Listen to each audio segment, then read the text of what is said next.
হযরত মুহাম্মদ সাল্লাল্লাহু আলাইহি ওয়াসাল্লাম যখন উনি আহত হয়েছিলেন এখানে এসে উনি আশ্রয় নিয়েছিলেন। চলুন আপনাদেরকে দেখে জায়গাটা। এটাই সেই জায়গা, এখানে তিনি মাথা রেখেছিলেন। এখনো জায়গাটা নরম, ঠিক এখানে তিনি এভাবে মাথাটা রেখেছিলেন, যার কারণে এই জায়গাটা এখন পর্যন্ত নরম হয়ে আছেন। উনি আসলে কতটাই না কষ্ট পেয়েছেন সেটা আমরা বুঝবো না। ওনার সাহাবীরাও ওনার আদেশ মানেননি, যার কারণে ওনারা এই যুদ্ধটা হেরে যান।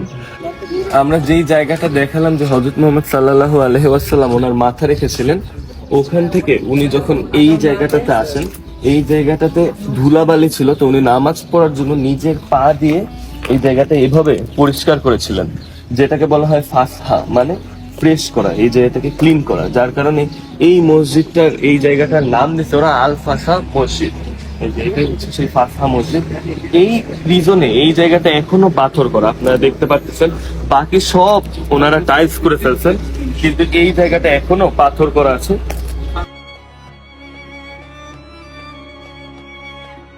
এখন আমরা সেই জায়গাটাতে যাচ্ছি যেখানে জিবরাইল আলাইহিস সালাম আমাদের হযরত মুহাম্মদ সাল্লাল্লাহু আলাইহি ওয়াসাল্লামকে নিয়ে গিয়েছিলেন উনি যখন বেহুশ হয়ে যান। আমি যে জায়গাটা দেখালাম নামাজ পড়ার, ওখানে হযরত মুহাম্মদ সাল্লাল্লাহু আলাইহি ওয়াসাল্লাম 2 রাকাত নফল নামাজ পড়ার পরে উনি ওখানেই বেহুশ হয়ে যান, এবং তখন জিবরাইল আলাইহিস সালাম ওনাকে প্রোটেক্ট করার জন্য এই যে এই পাহাড় যেখানে আপনি দেখতেছেন চির হয়ে গেছে, ভেদ হয়ে গেছে, এই জায়গাটাতে ওনাকে নিয়ে যান।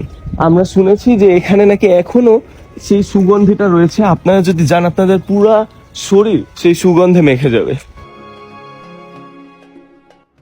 ঠিক এই জায়গাটাতেই জিবরাইল আলাইহিস সালাম আমাদের হযরত মুহাম্মদ সাল্লাল্লাহু আলাইহি ওয়াসাল্লামকে এনে রেখেছিলেন উনি যখন আহত অবস্থায় ছিলেন। তো এখন এই জায়গাটা সিমেন্ট দিয়ে ব্লক করে দেওয়া হয়েছে, কারণ অনেক মানুষজনই এখানে এসে নামাজ পড়তেন, অনেক মানুষজন ইবাদত করতেন, শুয়ে থাকতেন ঘন্টার পর ঘন্টা।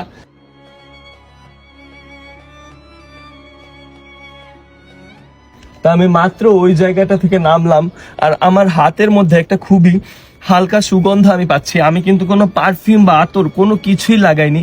এটা পুরোপুরি একটা অসাধারণ ব্যাপার যে এখান থেকে নেমে আমার গায়ে এই গন্ধটা হয়েছে। অনেকেই বলে যে এখানে আর কিসের গন্ধ হবে, এখানে আসলে আর কোনো কিছুর গন্ধ আসা সম্ভব না হযরত মুহাম্মদ সাল্লাল্লাহু আলাইহি ওয়াসাল্লামের গন্ধ ছাড়া। কিন্তু যেহেতু এটার পিছনে কোনো সঠিক হাদিস বা কোথাও এটা নিয়ে লেখা নেই, তাই আমি এটা বলতে পারছি না যে এটা আসলে কিসের গন্ধ। কিন্তু এটা অসাধারণ ব্যাপার যে আমি এখান থেকেই সেই সুগন্ধটা পাচ্ছি।